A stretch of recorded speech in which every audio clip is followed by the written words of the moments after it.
You know, the big talk on the internet is about this rancher. I don't know whether you saw that. I don't have anybody on this right now, but you want to move over to the iBang. Shelby wanted to get back to his board.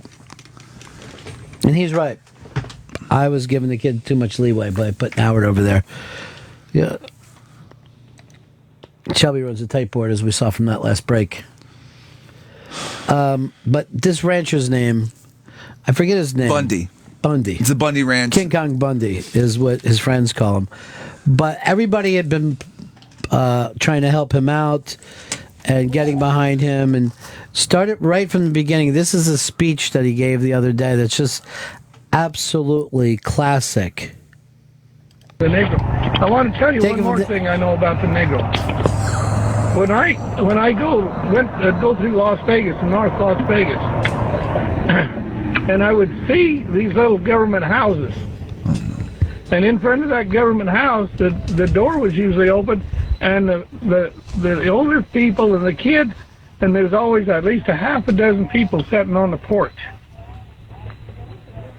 They didn't have nothing to do. They didn't have nothing for their kids to do. They didn't have nothing for their young girls to do. And because they were basically on government subsidy, and so now what do? They abort their young children. They put their young men in jail because they never learned how to pick cotton. And I've often wondered, now, are they better off as slaves, picking cotton, having family life and doing things, or are they better off under government subsidy? Yeah, they didn't get no more freedom. They got less freedom. They had less family alive, and their happiness, you can see in their faces, they weren't happy sitting on that concrete sidewalk. Down there, they were probably growing their turnips. So that's all government. That's not freedom. That's just fucking amazing. Holy shit. This guy was the hero of the internet last week. He may be the next mayor of Toronto. But, so help me out with this story, because I haven't found, my father was on his side until this, and I can't wait to bring it up to him. But he was grazing on government property and not paying, and then everybody rallied behind him when he was asked for money. Mm-hmm. Some guys even showing up with guns to protect him. Like the thing was, like, local militias from around the country who were all like anti-government and they're survivalists, that type, and preppers. They all came to this guy, rushing to this dude's aid because he's like, yeah, he's saying fuck you to the government. That I'm not going to give you fucking money for lands that you rezoned. And it's been like decades since he's paid any taxes. Yeah, 2 decades. Yep. So this guy became like a hero for every nut. And even some, like, kind of conservative people rushed to his side, senators, congressmen, and then he said this shit, and they all had to just go taking off in the other direction. It's a crazy scramble. Let me tell you what I learned about the Negro. The Negro. This hasn't even been said in 50 years. No one is saying about the Negro problem. They look bored. If they were enslaved, they were so much happier then. God, that's the funniest shit I ever saw in my life. It's almost like it's out of a Chris Guest movie. You know what I mean? It's like Veep would do something like this, and then everybody would have to scramble to protect. Who says the Jew wasn't more having a great time in the concentration camp? The Negro is really just an inside-out Jew. Let's face it. That's scientific fact. And they were happier as slaves, playing the banjo. I mean, even some of them lived in the house. They were the house Negro. Thank you. You had me nervous. Thanks for fixing that at the last second. You fucking pulled out and saved the show.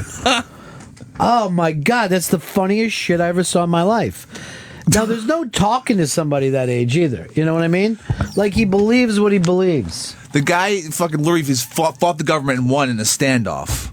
This guy is right in his head forever. He's never going to be wrong. But he's not going to win, You can't really win against the government in this case. Here's Chris in Colorado. Hey, Ronnie, I want to stick up for Clive and Bundy a little bit. This guy's his family's been on that property since the late 1800s. And he paid his grazing fees up until a couple of decades ago when They ran every rancher out of the area except him. He's one of like 50 families left on that land. So they just taxed the shit out of him to try to run him out of business. He stood his ground. He's old school. He's not PC. He's not up to pulp culture. No shit. So, he's speaking from his heart, honestly, and a lot of people want to call him a racist because he doesn't dig black people aborting their babies, and he doesn't dig. First of all, black people aren't even known for aborting their babies. Yeah. They abort 52% of them. 52% of blacks are aborted, and that's just a fact. That is not a fact. Is this Bundy calling in? This is Look it up, man. sound I ain't just crazy. making this shit up. All right. Of course you are. If I need help, duct taping a umbrella to a lawn chair so I can sit out in the rain, I'll call you. But if I need facts about African Americans aborting their kids, I'll look on the internet. Beyond that, this was not his fight to start bringing up black people and abortion. Let me tell you what I've learned about the Negro. What? Hey, listen. Stop. Keep it on ranching. And another thing, they got the rap music, whatever else. What? You're fucking crazy, old man. This is about taxes. Listen, I have at least 4 black friends, and only one of them aborted their kids, so I don't even see the logic here. That's not true. I got 3 black friends, but You thought you had 4, but the 4th one was aborted. God, that's fucking hysterical. I'm a big fan of this guy now. I hope he gets a TV show. I just hope he goes on and on. I just thought it was so funny that everyone was like, hey, this is a hot thing. We got to get on it. Because let's face it, our bosses would. If this had somehow fit into our world. There's a town hall with the Bundy ranch. Everybody's talking about it. Let's hashtag it.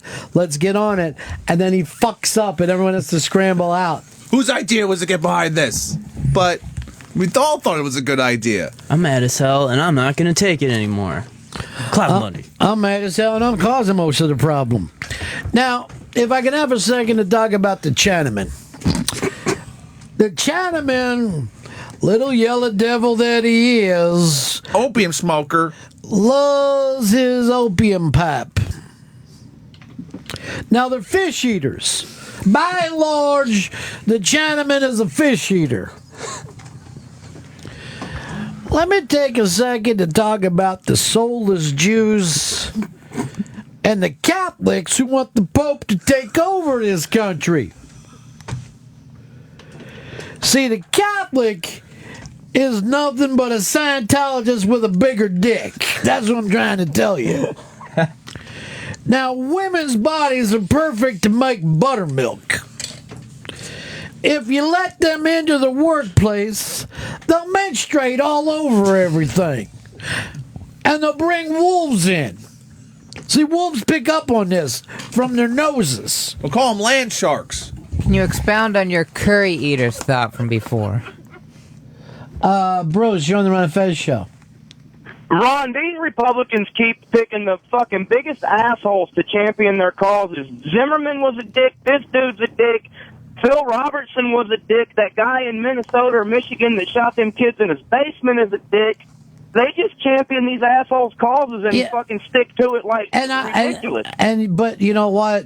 Why can't the fucking Democrats just fucking throw Reverend Al Sharpton out into the street too? You know what I mean? Don't act like that both sides haven't been part of this shit. I just find it to be funny more than even a political cause. I just think it's funny that when everyone tried to get to this, you were trying to say, just because we're conservatives doesn't mean that we're racist. And then the racists also happen to be conservatives. Like, not every conservative is a racist, but fucking racists are also conservative. Like, these guys are... There's no way Jackie Robinson wants to play baseball with the Dodgers. Branch Rickey, Jew that he is, has talked him into it.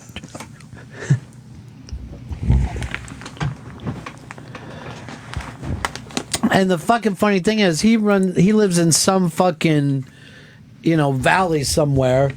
He took one trip to North Las Vegas, and now he's ready to talk to everybody on TV about it.